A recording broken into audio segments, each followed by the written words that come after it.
Hey everyone, it's Ivan, tipatcher.com, out here to share an experience with you. Recently, could have got me killed in the streets. I say that partly in jest because the gun community likes to basically dismiss anything that's maybe not in fashion as going to get you killed in the streets. Ankle holster, killed in the streets. 3-point sling, killed in the streets, maybe, I don't know. But basically just dismissing things, when in fairness there are things that potentially get you killed in the streets. First and foremost, situational awareness or lack thereof. Doesn't even need to be adversarial, like you can just be an idiot, step in front of a car because you weren't paying attention and get killed in the streets.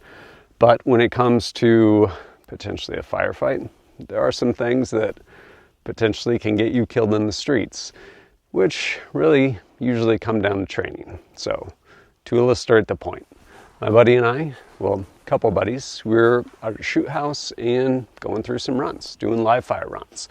And we were shooting through basically this structure, and we were shooting reactive targets. So the reactive targets, they're reactive. So you need to shoot until you get the reaction you're looking for, i.e. until you get a really good high thoracic shot, or if you're confident you're shooting high thoracic and it's not responding as it should, move to a headshot. Maybe that person has armor on, who knows? But continue shooting until the threat goes down. So I was making my way through the shoot house and had already engaged a number of targets. I did not tack reload because I had a magazine, and ended up finding that last target. Started to burn it down, gun went dry, immediately transitioned. So having not planned on basically going through an entire mag and transitioning to my pistol, but wanting to actually get a good rep, drew out my carry pistol, engaged, click. It was really, really loud there at night. Immediately conducted basically tap rack, immediate action, get it back up, engaged with one shot, drop the target. Pretty sure it was a headshot. I was furious. Why? Well, earlier that day, had actually just had a conversation with my buddy Sean from Coy Valdar Incorporated, and we were talking about basically circle of awareness.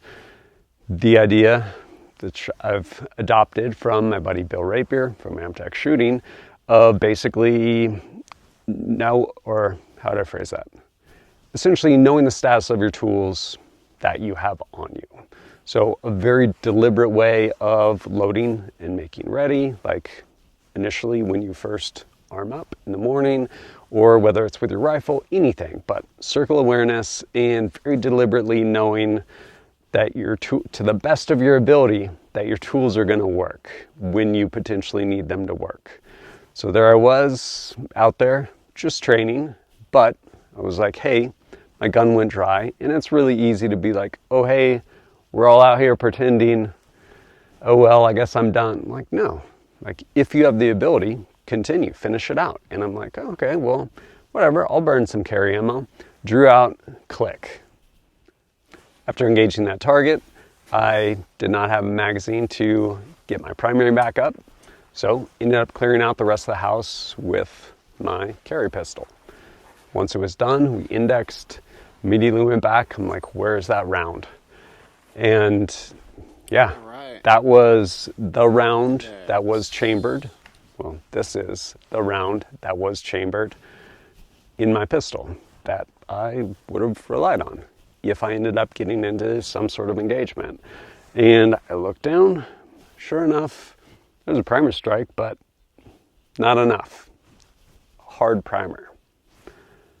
Ivan, how could that happen? Probably pretty easy. Primer companies probably making primers in the billions with a B. And occasionally you get hard ones. There are some primers that are notorious for being hard, like military primers, the ones they specifically use, stuff along those lines. But good, reputable companies making reputable ammo usually use not hard primers because they want the stuff to go off when it needs to go off. And been really pleased with this ammo in the past. I'm sure I'll shoot more of it in the future, but it happened. Can it happen? Yeah, absolutely it can happen. So how do we ensure it doesn't ever happen? Well, you just go out and you shoot all your carry ammo that you would have shot, and then you know if it was good or not. Doesn't work, right? So really what it comes down to is training at the end of the day. Click. What do you do after that? Well, probably get it back up. So immediate action with a pistol. And that stuff, honestly, it's not fun. It's not sexy to train. There's absolutely a place for it, and it can really and truly come into play. That happened for me the absolute best possible place it could have. I was training. I wouldn't have otherwise shot that round in training because I usually don't shoot my carry ammo, but ended up going dry. I was like, no, like, I want to get the most value out of this training that I'm going to get. I have my pistol on me, draw out, engage, and it doesn't work.